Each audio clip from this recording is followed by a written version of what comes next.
پاکستان سے کسی نے پوچھا ہے، جی نام نہیں بتایا، ہم نے سنا ہے کہ جس کمرے میں تصویریں یا ٹی وی وغیرہ ہو تو اس کمرے میں نماز قبول نہیں ہوتی، کیا یہ بات درست ہے؟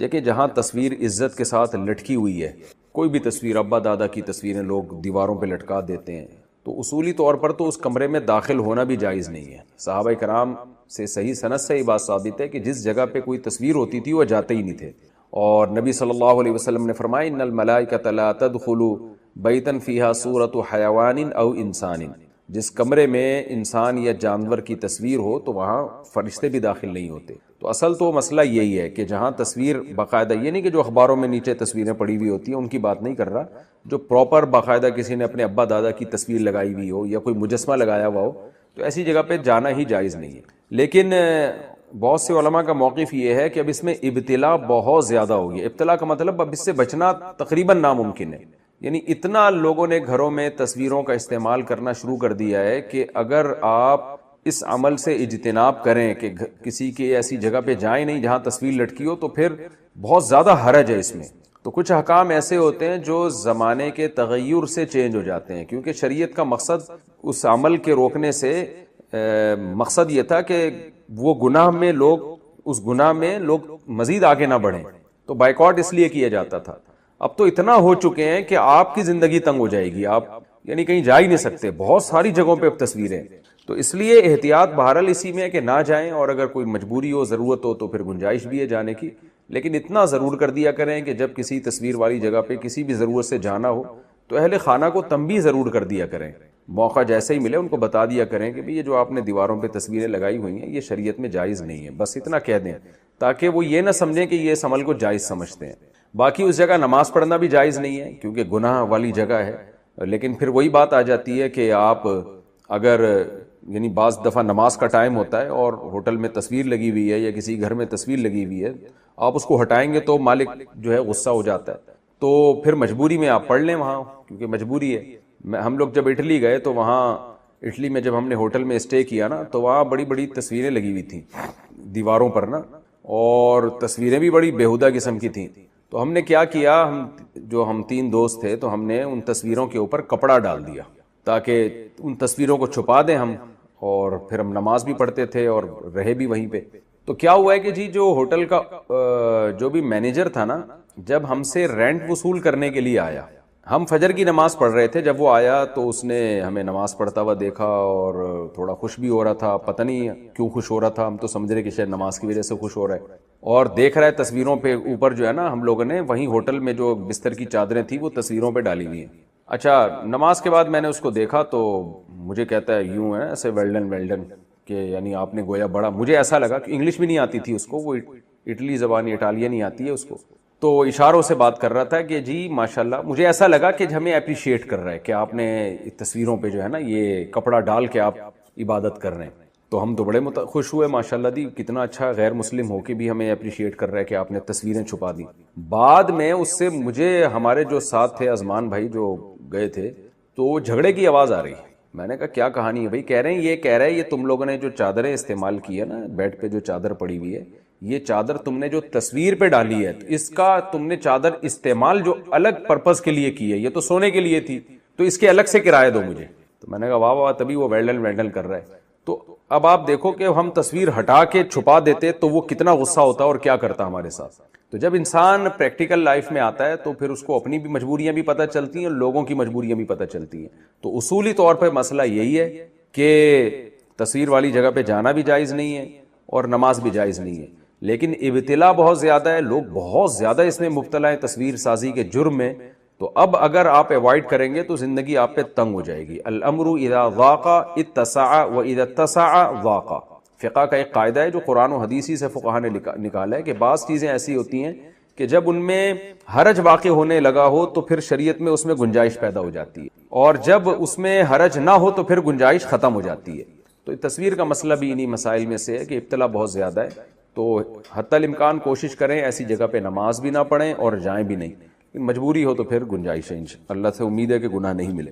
اللہ نے قلم کی قسم اٹھائی اور فرمایا کہ آپ اپنے رب کی نعمت سے مجنون نہیں ہیں۔ تو اس پہ بات چل رہی تھی کہ نہ صرف یہ کہ محمد صلی اللہ علیہ وسلم مجنون نہیں ہے تو جو لوگ محمد صلی اللہ علیہ وسلم کو فالو کرتے ہیں وہ بھی مجنون نہیں ہیں, وہ بھی دیوانے نہیں ہیں. اچھا, یہ سوال اسی سے متعلق تھا, مجھے یاد آیا, یہ دے دیں. اسی آیت سے متعلق سوال تھا نا, تو میں پچھلے بیان میں رہ گیا تھا.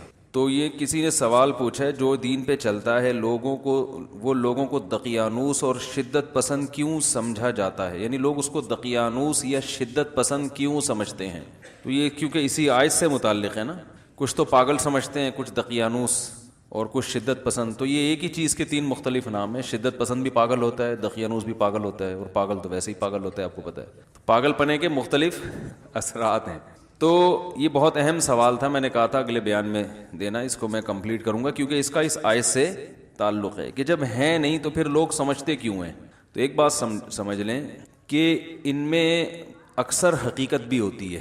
وہ واقعی پاگل ہوتے ہیں اپنی حرکتوں کی وجہ سے, کیونکہ میں نے تفصیل سے اس پر بیان کیا تھا. جب بھی آپ کسی بھی چیز کو آدھا فالو کریں گے, پورے حکام نہیں لیں گے, تو وہ پاگل پنے کسی ایک صورت ہی بن جائے گی.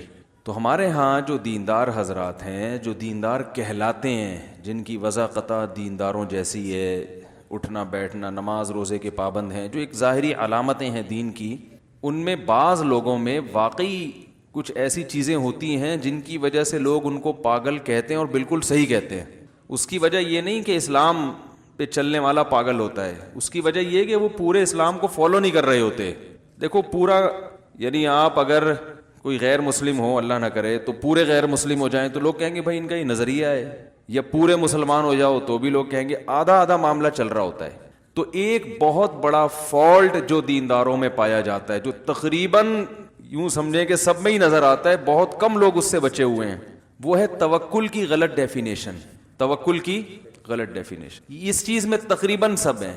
نمبر 2, معاملات میں گڑبڑ. دین کو صرف عبادات تک محدود کر دیا ہے, عبادت تک. معاملات میں کیا معاملہ ہے؟ معاملات سمجھتے ہیں یعنی وہ احکام جن کا لوگوں سے تعلق ہے, کوئی ڈیل کرنی ہے, حقوق و لباس سے تعلق ہے, بیوی بچوں سے, والدین سے, دوست احباب سے, یا کوئی ایگریمنٹ ہے کسی کے ساتھ. ان معاملات میں جتنی اہمیت سے اسلام نے ان معاملات کو بیان کیا ہے, اتنی اہمیت دلوں میں ہے نہیں. نتیجہ کیا نکلتا ہے کہ لوگ جب دیکھتے ہیں کہ نماز میں بڑے پکے ماشاءاللہ, داڑھی بھی اور سارا حساب کتاب ایک دم فٹ فاٹ, لیکن کاروباری معاملات میں 2 نمبر ہے, جھوٹ بولتا ہے. معاملات میں یہ بھی داخل ہے بغیر تحقیق کے بات کو آگے نقل کر دینا. دیکھو کیسی صحیح حدیث ہے, آپ صلی اللہ علیہ وسلم نے فرمایا کفا بالمرء کذبا ان یحدث بکل ما سمع. انسان کے جھوٹا ہونے کے لیے اتنا کافی ہے کہ ہر سنی سنائی بات کو آگے نقل کر دے. سوشل میڈیا پہ ہو رہا ہے کہ نہیں ہو رہا ہے؟ ایک تو اس وجہ سے بھی کیا کہا جاتا ہے, جو دیندار ہوتے ہیں ان کو اس قسم کی ٹیکنیکل غلطیوں کی وجہ سے بھی کیا کہا جاتا ہے, دیندار. چند سال پہلے ناگن پہ ایک واقعہ ہوا تھا. ایک شخص نے کہیں بائک چھیننے کی کوشش کی, ناکام ہوا, ڈاکو تھا, بھاگ گیا. دوسرا بے گناہ شخص جو ہے نا, لوگوں نے اس کو پکڑ لیا. یعنی وہ چونکہ مکس ہو گیا نا ڈاکو, اور لوگ سمجھے یہ ہے, حالانکہ وہ نہیں تھا. تو جب ایک آدمی کو غلط فہمی ہوئی نا, اس نے ڈاکو پہ تھپڑ مارا, تو دوسرا اب تحقیق نہیں کر رہا کہ یہ ہے بھی کہ نہیں ہے. غلط فہمی کس سے ہوئی؟ ایک سے. اب ساری قوم اس بے گناہ پہ چڑھ گئی. وہ چیخ رہا ہے میں نہیں ہوں بھائی, لیکن اب کراؤڈ میں کوئی کسی کی سن نہیں رہا. وہ مار دیا اس کو, جان سے ہی مار دیا. تو یہ کیا جذباتی بنا ہے بھائی؟ تحقیق تو کرو کہ کون ہے. کوئی بھی کسی کو تھپڑ, اتنا آسان ہو گیا ہے نا. آپ کی کسی سے دشمنی ہے, آپ بڑے روڈ پہ کہہ رہو کہ یہ میرا موبائل چھین رہا تھا, اور اس کا موبائل لے کے چھیننے کی کوشش کرو کہ میرا موبائل لوگ جمع ہو جائیں گے, مار دیں گے اس کو. تو یہ حالات ہیں. تو یہ تو جذباتی پن ہے یا نہیں ہے؟ کوئی تحقیق, فحش الزامات لگانے ہو کسی کے اوپر, یوٹیوب پہ ڈال دو فلاں ایسا ہے, چوری بنا دو, کسی کو چور بنا کے پیش کر دو, تو وہ چکر میں بہرحال کسی کو چور بولنا ہو چور بول دو, کسی کو زانی بولنا ہو زانی بول دو, کسی کو بولو میں نے اس کی جیب میں شراب کی بوتلیں دیکھی تھی وہ بول دو, پوسٹ بنا کے چلا دو. کسی کو بول دو کہ یہ چرسی ہے, میں نے اس کو پیتے ہوئے دیکھا ہے. ہر چیز ہماری مارکیٹ ماشاءاللہ ایسی ہے پاکستان کی, ہر چیز مارکیٹ میں بکے گی. سچ بڑی مشکل سے بکتا ہے, سمجھ رہے ہو. سچ بیچنے کی میں بہت ٹائم لگتا ہے اس کی. اور آپ دیکھ لو نا, میرے بیانات ہوتے ہیں نا علمی, ان پہ شارٹ کلپ پہ ویورز دیکھو, اور ایک بیان کے دوران کہیں درمیان میں کوئی چٹکلا آ گیا یا کوئی ایسی بات آ گئی جو ینگ جنریشن کے لیے بڑی اٹریکٹیو تھی, تو چینل والے نے اس پہ چٹپٹا سا کلپ بنا دیا, اور وہ کلپ ایسا بنا دیا اور لیبل ایسا لگا دیا کہ جو بیان کرنے والا ہے اس کو شرم آ رہی ہے کہ بھائی یہ کیا لگا دیا تو نے. سب سے زیادہ ویور کس کے ہوتے ہیں؟ دھڑا دھڑ چل رہا ہوتا. اچھا نیچے گالیاں بھی ہوتی ہیں, مفتی صاحب یہ کیا ہے, یہ کیا لگایا علم, سن بھی رہے ہیں دیکھ بھی رہے ہیں. تو خیر کہاں سے کہاں بات چلے گئی. تو جو لوگ دینداری کی طرف منسوب ہیں, میں دیندار اس لیے نہیں کہہ رہا کہ وہ دیندار ہوتے نہیں ہیں, دین تو پورے دین پہ چلنے کو دیندار کہا جائے گا نا بھائی. جذباتیت, جو دماغوں میں شدت پسندی ہے, یہ اس نے بیڑا غرق کر کے رکھا ہوا ہے. کسی کی زبان سے کوئی لفظ غلط نکل گیا ممبر پہ یا کہیں میڈیا پہ, اس کی ایسی کی تیسی, یہ تو گستاخ رسول ہے, یہ تو توہین رسالت کا منکر ہے, یہ تو قادیانیوں کا وہ سپورٹر ہے, یہ تو جو ہے وہ علماء کے خلاف ہے. وہ 100 دفعہ قسمیں اٹھا کے بول رہا ہوں بھائی میں یہ کہنا چاہ رہا تھا, ہوا ہی ہے. ابھی جناب ڈاکٹر ذاکر نائک سے ملاقات ہوئی نا میری ملیشیا میں, تو وہ اردو میں تھوڑے کمزور ہیں, تو وہ کہنے لگے کہ رسول اللہ صلی اللہ علیہ وسلم کا جب انتقال ہوا, تو انتقال کا انہوں نے کہنا تھا, تو ان کے منہ سے نا وہی لفظ نکلنے لگا جو ایک دفعہ میڈیا پہ نکلا تھا, وفات یا کوئی موت کا لفظ نا. تو ایک دم تھوڑے سے کنفیوز ہے. میں نے کہا اصل میں آپ کو ایک دفعہ اس پہ پہلے وہ یعنی ایک دھچکا لگ چکا ہے نا, پتہ نہیں کیا لفظ ان کی زبان سے نکلا تھا, مردہ کا لفظ نکلا تھا شاید, ہاں مر گئے آپ صلی اللہ علیہ وسلم, اس طرح ان کی زبان سے نکلا تھا کہ یعنی حالانکہ یہ لفظ نامناسب ہے. تو وہ دوبارہ جب بھی نبی صلی اللہ علیہ وسلم کی وفات کا تذکرہ ہوتا ہے نا, وہ ایسا لگتا ہے کنفیوز ہوتے ہیں وہی لفظ دوبارہ نہ نکل جائے. تو ایک آدمی اسلام کی بے پناہ خدمت کر رہا ہے, وہ نبی سے محبت کی وجہ سے کر رہا ہے نا, اس کو انڈیا نے نکال دیا اپنے ملک سے, وہ گستاخ ہو سکتا ہے. اتنی بڑی اس کی خدمات نہیں دیکھ رہے, ایک لفظ کو پکڑ کے بیٹھے ہوئے گستاخ ہے گستاخ ہے گستاخ ہے. جو نبی صلی اللہ علیہ وسلم کی شان میں گستاخی کرنے والا ہے, وہ پوری پراپرٹی انڈیا نے قبضہ کر لی ہے ڈاکٹر صاحب کی.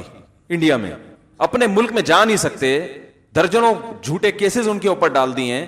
تو بھائی آپ کو تو سلوٹ کرنا چاہیے ایسے آدمی کو, یار غیر مسلموں کو دین کی دعوت میں اتنی بڑی قربانی دی.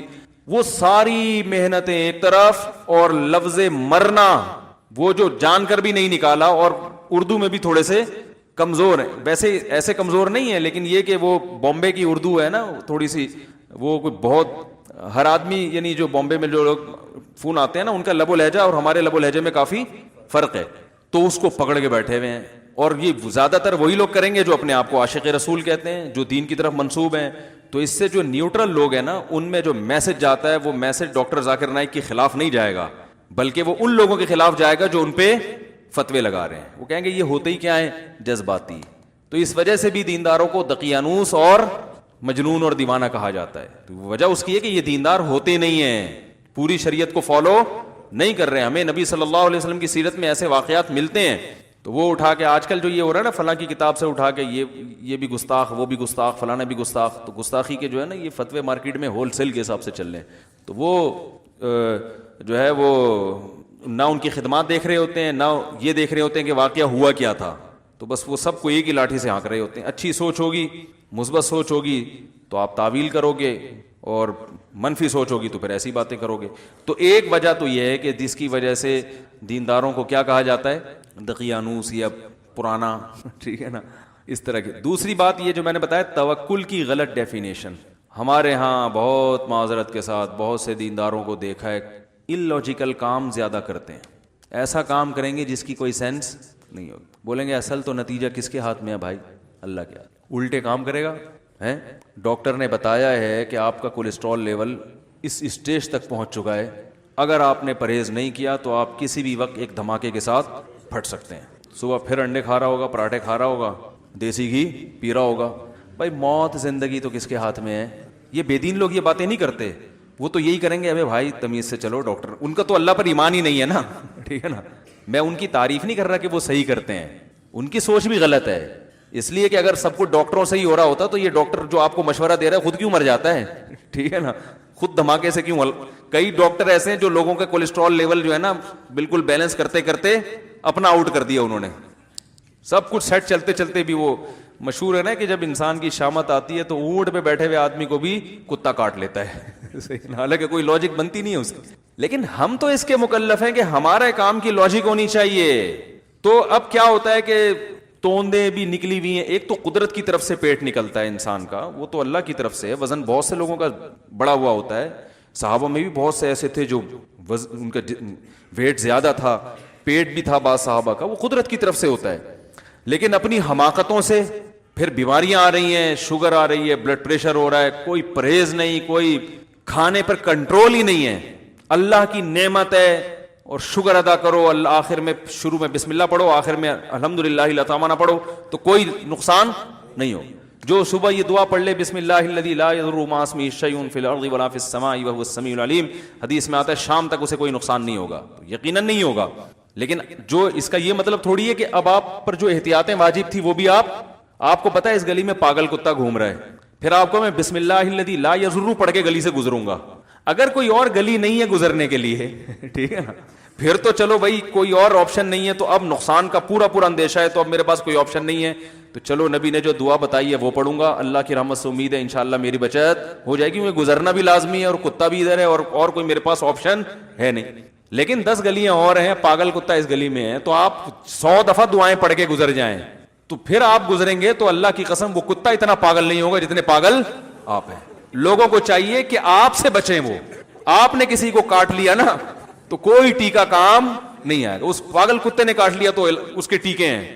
آپ اگر کاٹ لو گے, حقیقت بتا رہا ہوں, وہ نہیں بچے گا پھر, کیونکہ آپ اس سے بڑے پاگل ہو. اس کو تو عقل نہیں ہے نا, آپ میں تو عقل ہے. جو ہمارے دین, جو لوگ دین کی طرف منسوب ہیں وہ دلائل دیتے ہیں معجزوں کی, کرامتوں کے جو واقعات ہوئے. کہتے ہیں 313 کا مقابلہ جب 1000 سے ہو گیا, اس کے کوئی اسباب تھے بدر میں, 313 کو اللہ نے 1000 پر فتح دی تھی. بھائی یہ اسباب سے نہیں ہوتا کچھ, ہوتا کس سے ہے؟ اللہ سے ہوتا ہے. 313 دیکھو, نوح علیہ السلام کے دور میں کوئی کشتی مشتی کوئی پانی کہیں بھی نہیں تھا, لیکن اللہ نے کیا کر دیا, کوئی محکمہ موسمیات والوں نے اعلان بھی نہیں کیا تھا بارش ہونے والی ہے, اچانک بادل آئے, پوری قوم تباہ ہو گئی. بھائی اللہ نے جب بچانا ہوگا بچائے گا, جب رکھنا ہوگا رکھے گا. جب مصیبت آئے گی تو اونٹ پہ بھی بیٹھ جائیں گے تو کتا کاٹ لے گا. تو کیا ضرورت ہے کتے سے بچنے کی؟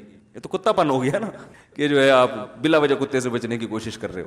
تو اب ان لاجیکل کام, حالانکہ نبی صلی اللہ علیہ وسلم کی سیرت میں معجزات کم ہیں, بہت کم ہیں. آپ کی جو سیرت ہے نا 23 سالہ دور نبوت اٹھا کے دیں گے, ہر کام کے پیچھے کوئی لاجک ہے. گراؤنڈ ریئلٹی کو سامنے رکھا گیا. جہاں لڑنا مفید نہیں تھا وہاں لڑائی کو ٹالا گیا. جہاں لڑنا مفید تھا مگر لڑنے کی طاقت نہیں تھی وہاں بھی جنگ کو ٹالا گیا. بھائی ضروری تو ہے, مگر پاور نہیں ہے تو کیسے لڑیں گے؟ سمجھ رہے ہیں کیسے لڑیں گے؟ جہاں لڑائی کے علاوہ کوئی چارہ نہیں تھا کہ بھائی اب کمزور ہیں مگر اگر نہیں لڑے تو اس سے بھی جائیں گے, تو اب مرتا کیا نہ کرتا بھائی, تو وہاں پھر لڑا گیا. یعنی ہر چیز گراؤنڈ ریئلٹی کو دیکھ کر, اسباب کو دیکھ کر ہو رہی ہے, کوئی جذباتی فیصلہ نہیں ہو رہا. ایک گراؤنڈ ریئلٹی ہے کہ جو سردار ہوتا ہے نا قوم کا, بڑا ہوتا ہے, وہ عزت مانگتا ہے کہ نہیں ہے؟ خالد ابن ولید رضی اللہ تعالی عنہ, انہوں نے غزوہ احد میں مسلمانوں کو کتنا بڑا نقصان پہنچایا کہ نہیں پہنچایا؟ ہونا تو یہ چاہیے تھا, ہم اگر ہوتے ہم کہتے کہ یہ بس ہاتھ میں آ جائیں کسی طریقے سے, ان کو تو چھوڑنا ہے ہی نہیں. احد میں جیتی ہوئی جنگ ہارے ہم ان کی وجہ سے. ابو سفیان اور خالد ابن ولید, یہ 2 حضرات تھے جن کی وجہ سے مسلمان جیتی ہوئی جنگ ہار گئے, اور نبی کے سگے چچا شہید ہو گئے, 70 بڑے بڑے صحابہ شہید ہو گئے, اور اس میں سب سے بڑا کردار کن کا تھا؟ حضرت ابو سفیان اور حضرت خالد بن ولید کا. تو ہم ہوتے ہم کہتے بھائی ان کو چھوڑنا ایسے ہے جیسے گستاخوں کو معاف کرنا. ہم یہی کہتے ہیں نا, ان کو نہیں چھڑیں گے. پنجاب میں ہوتے تو ہم کہتے چھڑا مر جاؤں گا, چھڑیں گا نہیں چھڑیں گے. لیکن اگر آپ صلی اللہ علیہ وسلم یہ سوچتے کہ یہ تو جہاں ملے ان کو مار دو, تو کیا ہوتا کہ بھائی میرے پاس جو پوری دنیا بھی ابھی ہم نے اسلام کا جھنڈا قائم کرنا ہے, تو ہمارا پاس لڑنے کے لیے لوگ کون ہیں؟ یہی ہے نا قریش کے لوگ. کیا خیال ہے بھائی, اتنے افراد کہاں سے لے کر آئیں گے؟ اگر انہی کو سارے ظالموں کو مار ہی دیں گے ہم, تو میرے پاس تو اتنے تھوڑے سے لوگ ہیں لڑنے کے لیے. تو بہتر نہیں ہے کہ ان کو کسی طرح اپنا بنانے کی کوشش کی جائے؟ حالانکہ کتنا بڑا, کیا جذبات ہوں گے, نبی کے سگے چچا کی ٹکڑے پڑے ہوئے ہیں, کیسا. لیکن آپ صلی اللہ علیہ وسلم کیا کر رہے ہیں کہ بھئی آپ نے خالد ابن ولید کو پیغام پہنچایا. وہ پتا تھا سردار ہیں, یہ تلوار کی زور سے ان کو اسلام میں لانا مشکل کام ہے. تو آپ صلی اللہ علیہ وسلم نے صلح حدیبیہ کے بعد خالد ابن ولید کو پیغام پہنچایا کہ دیکھو خالد ابن ولید جیسا سمجھدار آدمی ابھی تک اسلام میں داخل نہیں ہوا, یہ ہماری سمجھ میں نہیں آتا. اور فرمائے تم ہمارے پاس آؤ گے تمہیں عہدہ بھی ملے گا, عزت بھی ملے گی. کیونکہ سردار کو یہ ڈر ہوتا ہے کہ اگر میں نے ان کا مذہب قبول کر لیا تو ایسا نہ ہو میری بے عزتی ہو, مجھے تانے ملیں کہ یار ہر آدمی کہے بھائی ٹھیک ہے اسلام تو قبول کر لیا, لیکن نبی کے سگے چچا کا خون سے تو تمہارے ہاتھ رنگین ہوئے ہیں نا, یعنی تمہاری وجہ سے قتل ہوا نا. کسی کوئی اپنے باپ کا حوالہ دے گا کہ میرے باپ کو تم نے مارا, کوئی اپنے بھائی کا حوالہ دے گا میرا بھائی تمہاری وجہ سے, تو ممکن ہے مجھے غلام بنا کے رکھ لیا جائے. اور ایک آدمی جب ایک مقام تک پہنچتا ہے, آرمی میں ایسا ہوتا ہے نا کہ جونیئر کو چیف بنا دیا جائے تو سینئر استعفیٰ دے دیتے ہیں کہ یار جو ہمیں ہمیشہ سلوٹ کرتا رہا ہم اس کو کیسے سلوٹ کریں, انسانی فطرت ہے, یہ نیچر ہے. سمجھنے کے نہیں سمجھ رہے بھائی, ہم جو ہمیں آج تک سلوٹ کرتا رہا ہے اب ہم اس کو کیسے سلوٹ کریں. تو آرمی کے جتنے سینئر آفیسر ہیں اکثر کیا کرتے ہیں, ریزائن دے دیتے ہیں. تو یہ انسان کی ایک نیچر ہے. تو نبی صلی اللہ علیہ وسلم کو یہ تھا کہ خالد بن ولید کے ذہن میں یہ خیال آ سکتا ہے, تو آپ نے فرمایا کہ ایسا نہیں ہے. اب ہم ہوتے تو فتویٰ لگا دیتے یہ تو لالچ دی جا رہی ہے اسلام میں لانے کے لیے, ہے بھائی کیا خیال ہے, عہدے کا اسلام قبول کرنا ہے تو بھائی اللہ کے لیے کرو, عہدے کا کیا, عہدہ نہیں ملے گا, عہدہ نہیں ہوتا ہمارے یہاں, ہماری مرضی, ہم تمہیں کہیں چوکیدار لگا دیں یا بس کا ڈرائیور بنا دیں, ہماری مرضی ہے, تو ہماری مرضی ہے. لیکن نبی صلی اللہ علیہ وسلم کیا فرما رہے ہیں, بھائی تمہیں عزت اسی طرح ملے گی, اس لیے کہ آپ چاہ رہے ہیں کہ ایک دفعہ آ جائے نا, ممکن ہے تھوڑی سی لالچ دے کے بلاؤ, لیکن آ جائیں گے نا کچھ دن ہمارے ساتھ ماحول میں رہیں گے تو اسلام میں خود اتنی اٹریکشن ہے کہ ان میں اخلاص پیدا ہو جائے گا. یہ عہدے سب قربان کر دیں گے, دفعہ آنے دو, غلط فہمی ہے. تو یہ گراؤنڈ ریئلٹی کو دیکھ کر فیصلہ ہو رہا ہے کہ نہیں ہو رہا. اب بتاؤ ہم ہوتے ہم کہتے آنے دو کہتے آن دے. تو وہ خالد ابن ولید رضی اللہ تعالیٰ عنہ سے 2 جنگیں ہو چکی ہیں, اس میں وہ ان کو ایمان کی توفیق نہیں ہوئی, اس جملے نے ان کو اسلام کی طرف مائل کر دی. سردار آدمی تو پھر ایسا ہی ہوتا ہے نا, جو خاندانی سردار ہوتے ہیں وہ ایسے ہی ہوتے ہیں. تو وہ آ گئے, اسلام قبول کیا, ان کو کمانڈر بنا دیا آپ نے. لیکن شروع میں تو کمانڈر, اس کے بعد آپ میں اتنا اخلاص پیدا ہوا ہے کہ آپ کہتے تھے کہ میں ہمیشہ امیر بن کے لڑا ہوں. حضرت عمر نے نا جیسے ہی دور حکومت آیا حضرت خالد ابن ولید کو معزول کر دیا اور بولا عام سپاہیوں کی طرح لڑو گے, امیر نہیں بنو گے. انہوں نے فرمایا کوئی بات نہیں, مزہ آئے گا, پہلے کمانڈر بن کے لڑتا تھا اب سپاہی بن کے لڑوں گا. کیا خیال ہے, ورنہ کسی کمانڈر کو معزول کر دو, سپاہی بنا دو, بڑا غضبناک ہوتا ہے وہ. اور وہ کمانڈر جس کو نبی نے کمانڈر بنایا ہو, وہ کہہ سکتے تھے مجھے محمد صلی اللہ علیہ وسلم نے کمانڈر بنایا, مجھے ابو بکر نے کمانڈر بنایا, اور مجھے سیف اللہ کی تلوار کا خطاب دیا, اے عمر قرآن حدیث کی روشنی میں آپ مجھے معزول, کیا خیال ہے, قرآن حدیث کی روشنی میں آپ مجھے معزول نہیں کر سکتے. قرآن سے تو یہی پتہ چلتا ہے, حدیث سے تو یہی پتہ چلتا ہے, کیونکہ حدیث میں آتا ہے سیف اللہ کی تلوار, اور ہمیشہ آپ نے مجھے کمانڈر بنایا, تو آپ کیسے کر سکتے ہیں. حضرت عمر نے سب سے پہلا کام ہی یہی کیا, جیسے ہی خلیفہ بنے سب سے پہلے خالد بن ولید کو معزول. لوگوں نے کہا کیوں بھائی, کہہ رہے ہیں کوئی غلطی بھی نہیں کی انہوں نے, وہ ویسے ہی کہا لوگ یہ سمجھ رہے ہیں ان کی وجہ سے فتح ہو رہی ہے, اسلام کی طرف تو اب لوگوں کی توجہ جائے نہیں, شخصیت پرستی آ رہی ہے, شخصیت پرستی برداشت نہیں ہوگی, معزول کیا ان کو. تو یہ اخلاص پیدا ہوا نا خالد بن ولید, ورنہ کمانڈر جو اتنے عرصے سے رہا وہ اس کو عام سپاہی بنا کے لڑانا آسان نہیں ہوتا. تو ہم نبی کی سیرت میں دیکھتے ہیں ہر کام ایک سوچ کے ہو رہا ہے, ایک طریقے سے ہو رہا ہے. تو آگے ہم دیکھتے ہیں رسول اللہ صلی اللہ علیہ وسلم نے جو سفیر بنائے ہیں مختلف ملکوں میں بھیجنے کے لیے, ان سفیروں میں آپ نے یہ نہیں کہا کہ جس کو چاہے اٹھا کے بھیج دو, مدد کہاں سے آئے گی, بادشاہ کے دل کو نرم کرنا کس کا کام ہے, اللہ کا کام ہے. یہاں دعا مانگوں گا میں, جس کو چاہو بھیج دو, نا. جتنے سفیر آپ نے ملکوں میں بھیجے ہیں نا بادشاہوں سے بات کرنے کے لیے, ان کی پرسنالٹی کو بھی بہت دیکھا گیا ہے کہ وہ قداور تھے, خوبصورت تھے, بلیغ تھے, بات کرنا جانتے تھے. اب کسی ایسے شخص کو سفیر بنا کے بھیج دیا جائے کہ وہ بولنا کچھ چاہ رہا ہے, نکل اس کے منہ سے کچھ اور رہا ہے, یا گھبرا رہا ہے وہاں جا کے, تو کتنی اچھی دعوت ہو, کیسی ہی زبردست حق ہو, لیکن اس کو پیش کیسے کرنا ہے اس کا بھی بڑا اثر پڑتا ہے. دیکھو آپ کے یہاں کوئی مہمان آیا, آپ نے ایسا خاندانی کھانا بنایا کہ وہ ڈش آپ کے گھر میں بہت ہی خاص مہمانوں کے یہاں پکتی ہے, لیکن اس کو شاپر میں ڈال کے آپ نے دے دیا مہمان کو. وہ بیٹھا ہوا ہے صوفے پہ, اے سی چل رہا ہے, بھائی کھانا آنے والا ہے, تو شاپر میں پلاؤ آ رہی ہے اور بکرے کی چانپیں اس میں گھوم رہی ہیں. آپ کہتے ہیں یہ کیا ہے, بولیں بھائی اس کو کھا کے دیکھو, مزہ نہ ہے پیسے واپس. وہ کھائے گا, وہ کہے گا میں کیا کہ لنگر کسی مزار پہ بیٹھا ہوں لنگر کے لیے. جتنی بھی مزے کی چیز ہو بھائی پیش تو تمیز سے کرو نا اس کو. پہلا اثر اس پہ جائے گا, وہ کہے گا آپ 100 دفعہ کہیں, اگر وہ عزت دار آدمی ہوگا وہ کہے گا بھائی مجھے نہیں لگتا کہ یہ ذائقہ جیسی پیکنگ ہے ویسے ہی اندر مال بھی ویسے ہی ہوگا. اب آپ 100 دفعہ کہتے ہیں. اس کے برعکس مسور کی دال ہے, آپ نے مہمان کے سامنے رکھ دی, ادھر کھیرے کٹے ہوئے ہیں, ادھر پیاز کٹے ہوئے ہیں, ادھر لیمن رکھا ہوا ہے, ٹھیک ہے نا, بڑی تمیز سے اس کو بنایا ہوا ہے, تو وہ کھا لے گا, حالانکہ اس کو پتا ہے کہ یہ کیا ہے, دال ہے. وہ کہے کہ شاید کوئی اسپیشل دال ہو ان کے یہاں, وہ تو کھانے کے بعد پتا چلے گا کہ ذائقہ کیسا ہے. تو یہ بھی ایک گراؤنڈ ریئلٹی ہے. تبھی دیکھو جتنے بھی پیغمبر دنیا میں آئے ہیں سارے حسین ہیں, اس کا یہ مطلب نہیں ہے کہ بدصورت آدمی کی ویلیو نہیں ہے اسلام میں. حضرت بلال حبشی رضی اللہ تعالیٰ عنہ زیادہ کوئی خوبصورت تھوڑی تھے, لیکن ان کے قدموں کی آہٹ جنت میں. لیکن زمین کی باتیں جو ہے نا, زمین پہ جو حکام ہوں گے وہ زمینی حساب سے ہوں گے, اسباب سے. میں نے بتایا تھا نا ابھی جمعے کو پورا ڈیٹیل میں بیان کیا کہ اسلام میں یہ کہ لڑکی کا نکاح اس کے ہم پلہ میں کیا جائے, اس میں قوم بھی دیکھی جائے گی. حالانکہ اسلام میں قوم پرستی نہیں ہے, لیکن نکاح ایک دنیا کی ایک چیز ہے, اس میں جب تک جوڑ نہ ہو, قوم میچ نہ کر رہی ہو. قوم میچ کا مطلب یہ نہیں کہ غیر قوم میں, ایسی قوم جو اس کے یعنی خاندانی روایات کی وجہ سے ایک اس کے ہم پلہ سمجھی جاتی ہو, تاکہ عورت کو یہ احساس نہ ہو کہ میرا شوہر جو ہے وہ مجھ سے دنیاوی معاملات میں کمتر ہے, تو وہ پھر اس کی اطاعت نہیں کرے گی. تو دنیا کے حکام ہیں یہ. تو رسول اللہ صلی اللہ علیہ وسلم نے یہ جو بڑے سفیر تھے نا, دحیہ کلبی رضی اللہ عنہ, یہ سفیر تھے, ملکوں میں جاتے تھے بادشاہوں سے بات کرنے, اثر پڑتا تھا. پہلا امپریشن بادشاہ کے سامنے, بھائی یعنی ہٹو بچوں, ٹھیک ہے نا. تو یہ اتنے خوبصورت تھے جن کو نبی نے ملکوں میں بھیجا تھا سفیر بنا کے. اتنے خوبصورت, آپ نے یہ تو سنا ہوگا نا کہ جو کوئی بہت خوبصورت عورت ہو فتنے کا سبب بنتی ہے, پردے کا حکم دیا ہے نا اس کو. مرد کو پردے کا حکم کبھی سنا آپ نے؟ حضرت دحیہ کلبی پر حضرت عمر نے مدینہ میں داخلے پر پابندی لگا دی تھی کہ عورتیں فتنے میں پڑ رہی ہیں ان کی وجہ سے. اور بعض روایت میں آتا ہے چہرہ ڈھانپ کے آیا کرتے تھے, چہرہ کھولنے کی یاد نہیں تھی.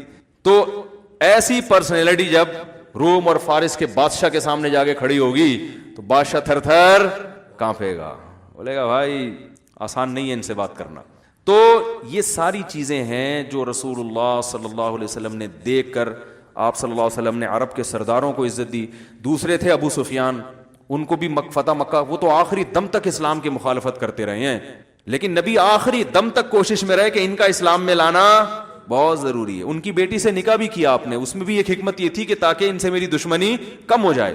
اب آپ یہ کہتے ہیں نہیں بھائی انہوں نے ہمارا اتنا نقصان پہنچایا, یہ تو ان کی بیٹی سے میں نکاح کروں, اپنے دشمن کی بیٹی سے نکاح, وہ بھی بیوہ اور بچوں والی بیٹی. حضرت ام سلمہ جو تھی وہ تو بچے بھی تھے اور بیوہ بھی تھی.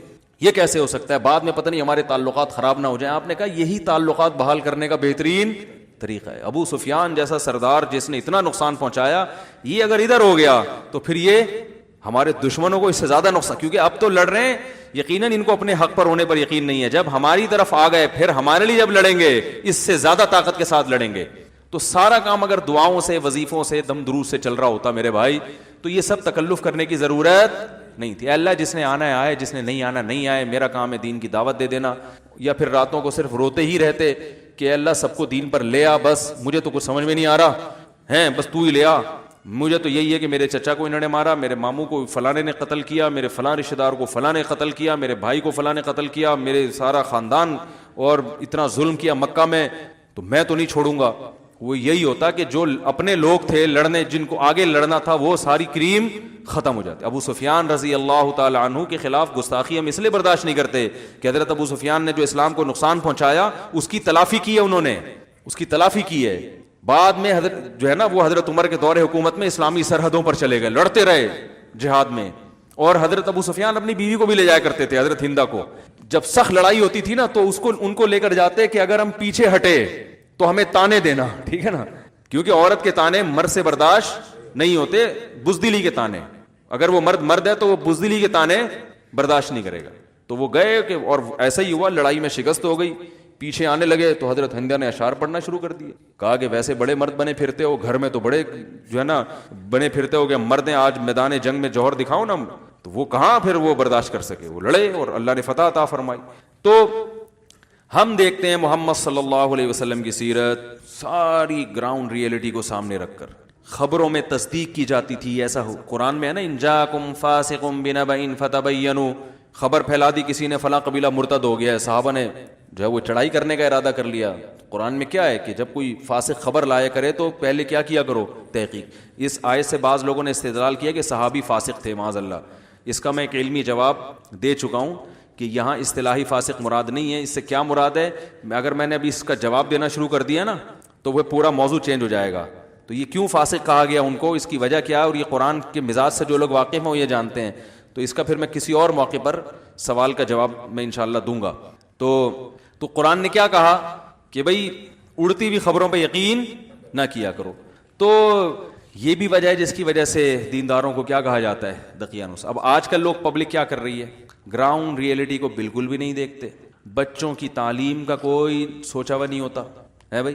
بچوں کی تربیت کی کوئی فکر نہیں ہے. بچے پیدا کرنے کے بارے میں ہمارا بیان تفصیل سے سنا ہوا ہوتا ہے بھائی, کہ بچے نسل بڑھانا اسلام میں کیا ہے؟ پسندیدہ ہے. تربیت سے متعلق بیان سنا نہیں ہوتا. دوسری بات کیا ہے کہ بچوں کی صحت کے حوالے سے کوئی فکر نہیں ہوتی. توکل پہ چل رہے ہوتے ہیں, شادی بیاہ میں استخارے نکال رہے ہوتے ہیں. اچھا رشتے آتے نہیں ہیں, اچھے آ گئے, استخارے کی بھینٹ چڑھا دیا اس کو.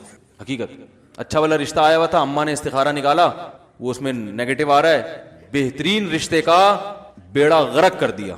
اور ایک کیا بولوں اس کے لیے, اب مسجد میں مناسب نہیں ہے کہ, لیکن اس سے ہلکا لفظ اگر میں بولوں گا تو مزہ نہیں آئے گا. کوئی آڑا ترچھا جو رشتہ ہوتا ہے وہ بتاؤ ساری زندگی کے لیے عذاب جان بنتا ہے کہ نہیں بنتا؟ ساری زندگی کے لیے, کیونکہ استخارے میں آیا تھا. مکھنچو کے حوالے کر دیا. بہت ہلکا لفظ ہے مکھنچو, بہت ہلکا لفظ. تو وہ کس کے حوالے کر دی؟ مکھنچو, کیونکہ استخارے میں ہاں آیا تھا. اور بھائی یہ کون سا استخارہ ہے؟ خود محمد صلی اللہ علیہ وسلم نے کس نے استخارے نکالے اپنی شادیوں میں؟ کہاں سے نکالا آپ لوگوں نے استخارہ؟ بھائی استخارہ تو دعا ہے, اللہ بہتر ہے تو مقدر کر دے, بہتر نہیں ہے تو میرے دماغ کو یہاں سے ہٹا دے. کرنا تو وہی ہے جو کھوپڑی میں آ رہا ہے. جب ایک رشتہ پسند آ گیا اس کا مطلب کھوپڑی میں آ گیا نا. استخارے کے بعد کچھ بھی نہیں ہوگا, بس اللہ کی مدد شامل حال ہو جائے گی. کرنا پھر بھی وہی ہے جو ایک صاحب نے کہا, استخارے کے بعد اگر دماغ میں آئے کہ کرو تو کرنا ہے. میں نے کہا استخارے سے پہلے بھی اگر دماغ میں آئے کہ کرو تو کرنا ہے, استخارے کے بعد بھی دماغ میں آئے کرو تو کرنا ہے. کیونکہ اس سے بڑا دنیا میں بیوقوف کوئی ہے نہیں جس کے دماغ میں آ رہا ہو کرو اور پھر بھی نہیں کر رہا ہو. دماغ جو اللہ نے رکھا ہے وہ آرڈر دینے کے لیے. دماغ کام کرتا نہیں ہے, کرتے ہاتھ پاؤں ہیں. زبان کام کرتی ہے, ہاتھ پاؤں. دماغ صرف سمجھاتا ہے کہ کرو یا نہیں کرو, بس یہ. تو استخارے سے کیا ہوگا کہ اللہ کی مدد شامل حال ہو جائے گی, اور کچھ نہیں ہے. نکال کے استخارے نکال کے بیڑے غرق کر دیے. تو اسلام تو کہہ رہے بھائی من خطب الیکم اذا خطب الیکم من ترضون دینہ وخلقہ فزوجوا. اچھا رشتہ آئے کر لو نکاح. یہ نہیں کہا کہ استخارہ نکالو, کیونکہ گراؤنڈ ریئلٹی کیا کہہ رہی بھائی, اچھے کا انکار نہیں کرنا چاہیے, اور اگر اچھا نہیں ہے تو نہیں کرو. چاہے استخارے میں ہاں آئے یا نہ آئے, اس سے کچھ نہیں ہوتا. اچھا رشتہ نہیں ہے اور استخارے میں ہاں آ رہا ہے, نہیں کرو. اچھا رشتہ ہے, استخارے میں 100 دفعہ نہ آئے پھر بھی کرو. وہاں پہ سمجھ میں آ رہی ہے بات؟ کیونکہ استخارہ نبی کے کہنے پہ کر رہے ہو, تو نبی نے یہ بھی تو کہا کہ اچھے رشتے کا انکار مت کرو. نبی نے یہ تھوڑی کہا کہ اچھا رشتہ ہے تو استخارہ کر کے, استخارے میں نہ آئے تو نہ کرو. تو یہ آدھا دین فالو کر رہے ہیں نا کہ نہیں کر رہے؟ کاروبار کے معاملات میں استخاروں کی بھینٹ چڑھاتے ہیں کاروبار کو. سردیوں میں استخارہ میں نکلا کہ برف کا کاروبار کرو. حقیقت ہے دسمبر میں ان کے استخارے میں آ رہا ہے کہ ساری دنیا مشورے دے رہی ہے بھائی کوئلے کا کر لے, تھوڑا سا لوگ ہاتھ تاپ لیں گے اس پہ. برف کا تو سردیوں میں سمجھ میں نہیں آ رہا, لیکن چونکہ استخارے میں آیا ہے, استخارے میں وائٹ کلر آ رہا تھا تو وائٹ میں اشارہ تھا کہ برف. پھر کاروبار میں نقصان ہو رہا ہے تو کہہ رہے ہیں یار میں نے استخارہ بھی نکال لیے, اتنی محنت کی ہے میں نے صبح شام, لیکن میرے کاروبار کا بیڑا غرق ہو گیا. پتہ نہیں اللہ چاہتا کیا ہے. یہ تو میں ایک مثال دے رہا ہوں برف کی, لیکن ہو ایسا ہی رہا ہے. او بھائی پہلے 6 دودھ کی دکانیں کھلی ہوئی ہیں, تو 7ویں کیوں کھول رہا ہے یہاں پہ؟ کہاں سے چلے گا تیرا کاروبار؟ وہ کام کرو جو دنیا نہیں کر رہی نا, وہ کام کرو جو دنیا نہیں کر رہی. ہر آدمی اوبر چلا رہا ہے کہ نہیں؟ ابھی ایک طوفان آیا تھا, ہر آدمی اوبر چلا رہا ہے. بھائی اوبر میں ٹھیک ہے, کریم اوبر میں بڑا فائدہ ہے, مگر ایک حد تک ہی ہوگا نا. سارے ٹیکسی چلائیں گے تو بیٹھے گا کون اس میں؟ خود سوچو نا. سارے ٹیکسی لے کے نکل گئے تو بیٹھے گا کون؟ ابھی کچھ دن پہلے ایک صاحب ملے, وہ کوئی چلا رہے تھے پتہ نہیں اوبر یا کریم, کہہ رہے یار کاروبار فائدہ ہی نہیں ہو رہا یار, پتہ نہیں استخارہ بھی نکال لیا, یہ بھی کر لیا یار, وہ بات ہی نہیں رہی. میں نے کہا ہر آدمی ٹیکسی چلائے گا تو پھر وہ بات تھوڑی رہے گی.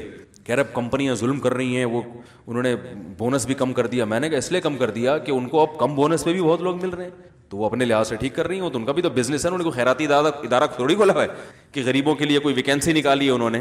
خیراتی ادارے دوسرے ہیں, ٹھیک ہے, یہ بزنس ہے ان کا. وہ کہہ رہے ہیں بھائی ہمارا ہمیں جب کم میں مل رہا ہے تو ہم زیادہ پیسے کیوں دیں. تو دوسری گڑبڑ کیا کرتے ہیں, یہ بھی اکثر دینداروں میں دیکھا ہے, اگر صحیح کاروبار کا انتخاب کریں گے بھی نا تو محنت نہیں کرتے, کیونکہ وہ سمجھتے ہیں کہ ہم نے محنت کی تو ہم دنیا کمانے تو آئے نہیں ہیں, ہمیں تو اللہ نے اصل کس کے لیے پیدا کیا ہے؟ آخرت کے لیے. تو پھر یہ تکلف کی پھر اس تکلف کی ضرورت کیا تھی؟ تو جب کمپٹیشن ہے تو جو زیادہ محنت کرے گا, کیا خیال ہے, وہی چلے گا. جب کمپٹیشن چل رہا ہے تو جو محنت زیادہ کرے گا وہی کرے گا نا, تو آپ کو محنت کرنی پڑے گی. ہاں محنت میں غلو اسلام میں منع ہے, اتنا غلو کہ اپنی صحت کا بھی خیال نہیں ہے, نیند کا بھی, بیوی بچوں کا بھی خیال نہیں ہے. ایک تاجر مجھے ملے, مجھے کہنے لگے میں کاروبار کو اتنا ٹائم دیتا ہوں, اگر میں اس سے زیادہ ٹائم دوں تو میں ڈبل پیسے کما سکتا ہوں, لیکن چونکہ ہم دنیا میں پیسہ کمانے نہیں آئے تو اس لیے میں زیادہ ٹائم نہیں دیتا. میں نے کہا پھر باقی ٹائم کس میں خرچ کرتے ہیں آپ؟ کہہ رہے ہیں کچھ بھی نہیں. تو میں نے کہا اللہ کے بندے دیکھو اس وقت مسلمانوں میں تاجروں کی بہت کمی ہے. اگر یہ پیسہ مسلمانوں کے پاس آپ کے ڈبل پیسے ہو رہے ہیں تو قوم کے لیے کر لو میرے بھائی. یہ کانسیپٹ ہی غلط ہے کہ دنیا چھوڑ کے دین کی طرف آنا ہے. اگر ایسا ہوتا, میں نے ان کو قرآن کی آیت سنائی, قرآن میں اللہ کا ارشاد ہے فی بیوت اذین اللہ ان ترفع وَيُذْكَرَ فِيهَا اسْمُهُ يُسَبِّحُ لَهُ فِيهَا بِالْغُدُوِّ وَالْآصَالِ رِجَالٌ لَا تُلْهِيهِمْ تِجَارَةٌ وَلَا بَيْعٌ عَنْ ذِكْرِ اللَّهِ. اللہ فرماتے ہیں مسجدیں جن کے بلند کرنے کا اللہ نے حکم دیا, ان کی عزت کرنے کا اللہ نے حکم دیا, ان میں بہت سے ایسے لوگ ہوتے ہیں جن کو تجارت اور خرید و فروخت اللہ کی یاد سے غافل نہیں کرتی. میں نے کہا اس کا مطلب وہ تجارت میں لگتے ہیں, خرید و فروخت میں لگتے ہیں, تبھی تو ان کو یہ چیزیں اللہ کی یاد سے غافل نہیں کرتی نا. اگر یہ تجارت اور خرید و فروخت میں لگنا ہی سے اسلام روکتا تو اللہ کیا فرماتے ہیں کہ ان مسجدوں میں ایسے لوگ ہوتے ہیں جو اللہ کو یاد کرتے ہیں اور اس وجہ سے وہ تجارت سرے سے کرتے ہیں ہی نہیں. تو میں نے کہا تجارت میں مشغول ہونا دین کے خلاف نہیں ہے. جب اللہ کو یاد کرنے کا ٹائم آئے اس وقت تجارت آپ کو اللہ کی یاد سے غافل کر دے, یہ شریعت میں پسندیدہ نہیں ہے. میں نے کہا بھائی آپ 5 ٹائم نماز کے لیے وقت نکالیں. اگر بزنس میں اتنے مشغول ہیں کہ 5 نمازوں کا ہی ٹائم نہیں مل رہا تو یہ غلو ہے. نمبر 2 اپنی صحت کے لیے ٹائم نکالیں. بزنس میں اتنا مشغول ہے کہ نہ واکنگ, نہ دوستوں کے ساتھ ٹاکنگ, صحیح ہے نا, اور نہ کبھی تفریح کا ٹائم نکل رہا ہے اور نہ کوئی ایکسرسائز کا ٹائم نکل رہا ہے, نہ یہ تو اپنی ذات, یہ صحت کے حوالے سے.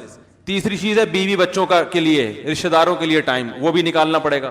سمجھ رہے ہیں نا, ایسے بزنس میں مشغول ہو گئے کہ یعنی بیوی بچوں کو ٹائم ہی نہیں دے رہا, پھر پیسے ہی دے رہا ہے ٹائم کی جگہ. جب بیگم کہتی ہے بھائی تھوڑی بیٹھ کے, کبھی رات کو جب گھر آؤ تو تھوڑی تمیز سے کچھ دیر بیٹھ کے گپ شپ لگا لیا کرو. وہ رات کو آ رہے ہیں 2:45 بجے, تاجر لوگ اکثر یہی کر رہے ہوتے ہیں, تو وہ بیوی بچے باغی ہونا شروع ہو جاتے ہیں, بچے باپ سے مانوس نہیں رہتے, تو بھائی ان کے لیے بھی ٹائم نکالو. اب وہ نکالنا کیسے, وہ ہر ایک کا شیڈول الگ ہو سکتا ہے کاروبار کے لحاظ سے. کوئی ہفتے میں 1 دفعہ نکال لے زیادہ ٹائم, کوئی روزانہ کی بیسس پہ ٹائم دیتا رہے, وہ کرنا کیسے, وہ تو ہر آدمی کے حالات, لیکن ٹائم نکالنا بولو بھائی پڑے گا. تو کاروبار کے لیے بھی ٹائم, رشتہ داروں کے لیے بھی ٹائم, صحت کے لیے بھی ٹائم, تھوڑا سا لوفری کے لیے بھی ٹائم ہونا چاہیے. ایک ہوتی ہے تفریح, ایک ہوتی ہے لوفری, دونوں میں فرق ہے. وہ لوفری نہیں جو لونڈے لپاڑے کر رہے ہوتے ہیں. ابھی میں دبئی میں تھا نا, تو ہمارے جو میزبان تھے وہ تھوڑا سا, میں دبئی جانے کا ایک بڑا مقصد فریش ہونا بھی تھا نا, کہ تھوڑا سا دماغ فریش ہو جائے گا, تھوڑا گھومیں گے پھریں گے. تو وہ مجھے لے کر نکلے کوئی پارک دکھانے دبئی میں نا. تو وہ ہم اتنی دیر سے پہنچے کہ وہ پتہ نہیں بند ہونے کا ٹائم تھا, پارک تھا یا کیا جگہ تھی. تو وہ اکثر بیشتر ایسا ہوتا مفتی صاحب آج تو سارا دن ہمارا ضائع ہی ہو گیا, ہم لیٹ نکلے ہیں گھر سے, تو آج بہت ساری چیزیں نہیں ہو سکتی. تو میں کہتا تھا بھائی ہم لوفری کے لیے آئے ہیں, تفریح کے لیے نہیں آئے. لوفری اور پکنک میں فرق یہ ہوتا ہے, تفریح میں انسان کا ایک ہدف ہوتا ہے, میں نے یہاں جانا ہے, لہذا اس کو ٹائم کا پابند ہوگا, اتنا ٹائم میں نے اس پارک میں گزارنا ہے, یا ایکویریم دیکھنا ہے, یا وغیرہ وغیرہ. تو وہ ایک ہدف ہوتا ہے. تو میں نے کہا اس میں بھی ایک ٹینشن ہوتی ہے. بھائی آپ نے ایک شیڈول بنایا کہ مجھے اتنے بج کے اتنے منٹ پہ فلاں پارک میں جانا ہے, وہ دیکھنا ہے, نہیں پہنچو ٹینشن ہوگی نا. لوفری کہتے ہیں صبح نکلو جدھر بھی چلے جاؤ, صحیح ہے نا, جہاں بھی پہنچ گئے وہ وہی تفریح ہے. تو میں نے کہا بس اب جب نکل گئے نا جو اپنی رہائش گاہ سے, تو ہماری پکنک شروع ہے. کوئی بات نہیں, وقت پہ پہنچے تو بھی ٹھیک ہے, نہیں پہنچے تو یہی پکنک ہو رہی ہے. اور سناؤ کیا حال ہے, کوئی لطیفہ سناؤ, ٹھیک ہے نا. اس کو کیا کہتے ہیں لوفری. لوفری کا مطلب بس نکل جاؤ. تو دماغ کو کیا ہے, کوئی ٹینشن نہ لیے. یہ بھی تو ایک ٹینشن ہے نا, میں نے پارک جانا ہے یا بیچ پہ جانا ہے یا سوئمنگ کرنی ہے, تو سوئمنگ کے لیے یہ ہونا چاہیے, تو یہ پاجامہ کہاں سے لاؤں, تو بوٹ کہاں سے لاؤں, پھر اتنے بجے پہنچنا ہے, اگر لیٹ ہو گئے تو وہ بند ہو جائے گا, تو یہ بھی ٹینشن ہے نا. لوفری کا مطلب نکلو جدھر بھی جائے بس وہی ہے, ٹھیک ہے نا. جہاں بھی پہنچ گئے ٹھیک ہے, نہیں پہنچے تو بھی زیادہ ٹھیک ہے. پھر اس کو کیا کہتے ہیں, اٹ از کالڈ لوفری. جو لوفر لڑکے ہوتے ہیں نا وہ ایسے ہی کرتے ہیں نا, کوئی ان کا ہدف ہوتا ہے. بھائی جو بے روزگار لونڈے لپاڑے معذرت کے ساتھ جو صبح صبح گھر سے نکلتے ہیں, ان کا کوئی ہدف ہوتا ہے کہ کہیں جانا ہے, وہ ایسے ہی گھوم رہے ہوتے ہیں, کبھی اس گلی میں گھس گئے, کبھی اس گلی میں گھس گئے, کبھی گٹر کے ڈھکن پہ بیٹھ گئے, یہ والا ڈھکن صاف نہیں ہے تو اس ڈھکن پہ بیٹھ گئے, ٹھیک ہے نا. کوئی آج کل اکثر لڑکوں کا تو اگر یہ کام روزانہ بیسس پر ہو پھر تو غلط ہے, لیکن سال میں 2-4 دفعہ یا مہینے میں 1-8 دفعہ لوفری بھی ہونی چاہیے. سمجھ رہے ہیں کہ نہیں؟ ہاں اس میں لڑکے غلط کرتے ہیں, وہ پھر سیٹنگ بازیاں بھی شروع کر دیتے ہیں, وہ حرام ہے. لیکن مہینے میں 1 دفعہ انسان کو دماغ کو فریش کرنے کے لیے, یا سال میں 1 دفعہ, یا 6 مہینے میں 1 دفعہ ایسا بھی ہونا چاہیے. بس گھر سے نکلے لوفری کریں گے, ٹھیک ہے نا, جہاں بھی چلے گئے جہاں گئے وہ وہی دیکھ لیا. میں نے کہا چلو دبئی دیکھ لیا ہم نے, مارکیٹ دیکھ لی, ماشاء اللہ یہ کیا بک رہا ہے بھائی. تو میں تو پھر ہر چیز انجوائے کرتا ہوں, کوئی بھی نظر آ جائے بھائی کیا بیچ رہا ہے بھائی, تو یہاں پہ کھڑا ہو گیا, تو یہی لوفری ہے. ان سے انٹرویو لے لیا ہم نے تھوڑا سا, اچھا آپ کہاں کے ہیں, باجوڑ کے ہیں, ماشاء اللہ زبردست, تو کیسے یہاں آپ جو ہے کب آئے یہاں پہ. انٹرویو لے لیا انسان نے اس سے, آپ کہاں کے, لاہور کے. یار یہاں تو وہ پائے وائے تو آپ کو ملتے نہیں, تو کیسے گزارا کر رہے ہیں آپ, ٹھیک ہے نا. تو ایک تھوڑا سا مزہ آ جاتا ہے, آدمی انٹرویو لے لیتا ہے اس سے. تو یہ تفریح نہیں ہے, یہ پکنک نہیں ہے, اٹ از کالڈ لوفری. تو آپ نے بزنس میں لوفری کے لیے بھی ٹائم بولو بھائی, جہاں کوئی کام نہ ہو, کوئی کام نہ ہو, بالکل کام لیس ہو کے بیٹھے ہیں آپ. کام ہے, کسی نے خربوزہ لا کے رکھ دیا تو خربوزہ کھا لیا, ٹھیک ہے نا, سموسہ رکھ دیا تو سموسہ پیل دیا, ٹھیک ہے, گٹکے پان پہ نہ جائیں بس. تو یہ جو ہے یہ کبھی کبھی یہ بھی کیا ہے, یہ بہت ضروری ہے, صرف ضروری نہیں ہے. اکثر جو ڈپریشن اور نفسیاتی کیسز ہیں نا, میں نے پڑھاکو لوگ بھی پاگل ہوتے ہوئے دیکھے ہیں.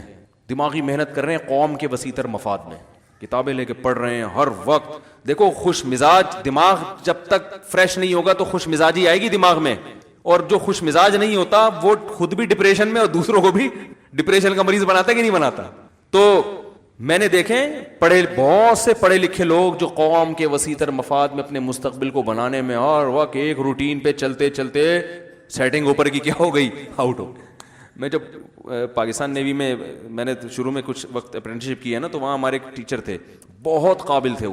وہ فزکس پڑھاتے تھے, پڑھاتے نا ایک لفظ کو 5-6 دفعہ ریپیٹ کرتے تھے. شروع میں تو ہم نے کہا پتہ نہیں کیا مسئلہ ہے, بعد میں پتہ چلا اتنے پڑھے لکھے ہیں کہ ادھر کی سیٹنگ کیا ہو گئی ہے, آؤٹ ہو گئی. میں نے کہا یار اتنا ہائی پروفائل ایجوکیٹڈ آدمی اور اتنی بڑی پوسٹ پر ادھر سے کیا ہے, کیا فائدہ یار. وجہ کیا ہے کہ زندگی میں کبھی لوفری تفریح کی ہے. تفریح تو بعض دفعہ خود ایک ٹینشن بن جاتی ہے. اب آپ کو پتا ہے کہ ایک پارک جانا ہے, آپ نے وہاں بچوں کو لے کے پہنچے, وہ بند ہو گیا یا کھلا ہے, لیکن پتا چلا جو ٹکٹ بہت مہنگا ہے, تو یہ پارک ٹینشن دے, یہ تفریح ٹینشن دے گی نا آپ کو, کیا خیال ہے. تو اس لیے ہم نے تفریح سے اوپر کی چیز نکالی ہے, حلال لوفری. اس میں لوفری کا لفظ چونکہ غلط معنی میں استعمال ہوتا ہے, کیونکہ وہ پھر وہ اس میں ناجائز تو ناجائز ہی ہوتا ہے نا, تو اس کو جائز لوفری آپ کہہ سکتے ہیں. تو کاروبار میں صحت کو ٹائم دیا, سمجھ رہے ہو, بیوی بچوں کو ٹائم دیا, والدین کو, یہ سب کیسے دینا ہے, یہ اپنے بزنس کے حساب سے. اور پھر جو کچھ وقت دین کی تبلیغ کے لیے بھی تھوڑا سا ٹائم, چاہے مہینے میں 1 دفعہ, ہفتے میں 1 دفعہ, علماء کے بیانات سننے کے لیے بھی, علم کے لیے بھی. وہ ساری چیزیں آدمی جب تمیز سے بیٹھتا ہے نا, ڈائری لے کے, کاپی پینسل لے کے, تو سب چیزیں اس کو, ہم تو بیٹھتے ہی نہیں نا تمیز سے, سوچتے ہی نہیں ہے. لائف جو کاروبار میں گھسا ہوا ہے تو گھستا چلا جا رہا ہے, جو بیٹھا ہوا ہے سست بن کے, وہ سست ساری صبح شام سونے میں گزر جاتے ہیں اس کے. تو کبھی کاپی پینسل لے کے بیٹھیں, اپنی لائف کو تھوڑا سا مینیج کریں. تو اس میں شیطان سب سے بڑا وسوسہ کیا دیکھو, یار جب ٹائم اتنی وہ ہو جائے گا نا, ایک ٹائم باؤنڈ زندگی ہو, تو ہم تو اسٹریس میں جائیں گے. تو میں نے بتایا کہ اسی میں لوفری کے لیے بھی ٹائم ہے نا, تو اسٹریس میں کیسے جائیں گے آپ, کیسے جائیں گے بھائی اسٹریس میں. وہ بھی ایک, لیکن اس کا بھی ایک لمٹ ہونی چاہیے نا. اب دیکھو ہم 1 ہفتہ دبئی لوفری کر کے آ گئے, اب یہ دوبارہ تھوڑی جا رہے ہیں. مجھے لوگ تو اب بھی بلا رہے ہیں مختلف ملکوں سے. میں نے کہا یار میں نے گھر میں بھی بیٹھنا ہے, ابھی بھی دعوت آئی ہوئی ہے ایک دوسرے کنٹری سے, تو میں نہیں جا رہا. میں نے کہا بھائی میرا مدرسہ بھی ہے, وہاں میں نے پڑھانا ہے, مدرسے والوں نے نکال دیا ہے. تو ہمارا جو علمی ترقی ہے ساری, جو ہم وہاں ٹیچنگ کر کے ایک علم حاصل, جو علماء ٹیچنگ نہیں کرتے نا, تدریس نہیں کرتے, ان کا علم نیچے آنا شروع ہو جاتا ہے. تو میں نے کہا ہم تو سارا علم جو ہمیں کنواں جو پانی جو ملتا ہے وہ تو مدرسے سے ملتا ہے نا, ٹیچنگ کرتے ہیں, قرآن حدیث اور فقہ پڑھاتے ہیں, تو وہاں سے معلومات جمع ہوتی ہیں, تو وہی سارا کام خراب ہو جائے گا. تو بڑے ہر چیز کو ایک تھوڑا سا بیلنس رکھنا پڑتا ہے. تو دیندار میں جو بڑی میں گڑبڑ بتا رہا تھا کہ وہ سرے سے محنت کرتے ہی نہیں ہیں, یا دین کی غلط تشریح ان کے دماغ میں آتی ہے. کاروبار بھائی تو ڈبل کما سکتا ہے, تو آدھا کیوں کما رہا ہے, تم ڈبل کماؤ اور اس کمائی کو اللہ کی قرب کا ذریعہ بناؤ. رشتہ داروں پہ خرچ کرو, یتیموں پہ خرچ کرو, دینی مدارس پہ خرچ کرو, دین کی تبلیغ پہ خرچ کرو. حضرت عثمان رضی اللہ تعالیٰ عنہ اگر غریب ہوتے تو کیا 100 گھوڑے دیتے جہاد میں؟ وہ نبی صلی اللہ علیہ وسلم کو جہاد میں مال کی بھی ضرورت تھی کہ نہیں تھی؟ تو یہ مالی تعاون کس نے کیا؟ تاجروں نے کیا نا, جو صحابہ. اگر وہ تجارت چھوڑ دیتے کہ ہم پوری زندگی دین کی تبلیغ کریں گے, تو اللہ کے نبی فرماتے